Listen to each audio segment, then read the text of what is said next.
সুপ্রভাত, good morning everyone. আমি রাজশ্রী চলে এসেছি আর একটা নতুন ব্লগ নিয়ে। সকাল সকাল পিঙ্কি চলে এসেছে আমার শ্বশুরবাড়ির এখানে, তো শ্যুট করার আগের প্রস্তুতি চলছিল। আজকের আমাদের লুকটা তোমাদের কেমন লাগলো অবশ্যই কমেন্ট করে জানিও। আগের যে কোনো ব্লগে তোমরা দেখে থাকবে আমরা সকাল সকালই বেশিরভাগ শ্যুটটা রাখি। সত্যি কথা বলতে সকালবেলা যে এনার্জিটা আমাদের থাকে, সারা দিনের পর বিকেলবেলার টাইমে এনার্জিও থাকে না, আর লাইটও চলে যায়, অনেক রকম সমস্যা থাকে। আর আমাদের ভুল ভ্রান্তির তো শেষ থাকে না, আমি একবার ভুল করি তো ও একবার ভুল করে। প্রায় 2-2.5 ঘন্টার ওপরে সময় লাগে। আমাদের অবস্থাটা দেখো।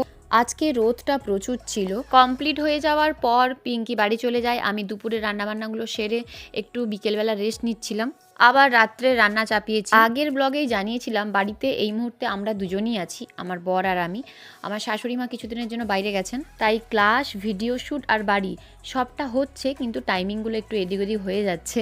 তাই দেখো, একদিকে আমি রাত্রে রান্না চাপিয়েছি আর আরেকদিকে আমি দুধটা গরম করছি। আজকে সারাদিন সময় পাইনি। তো আমার রান্না কমপ্লিট, আলু বেগুন দিয়ে ইলিশ মাছের ঝোল। চলো, গুড নাইট, দেখা হবে আর একটা নতুন ব্লগে।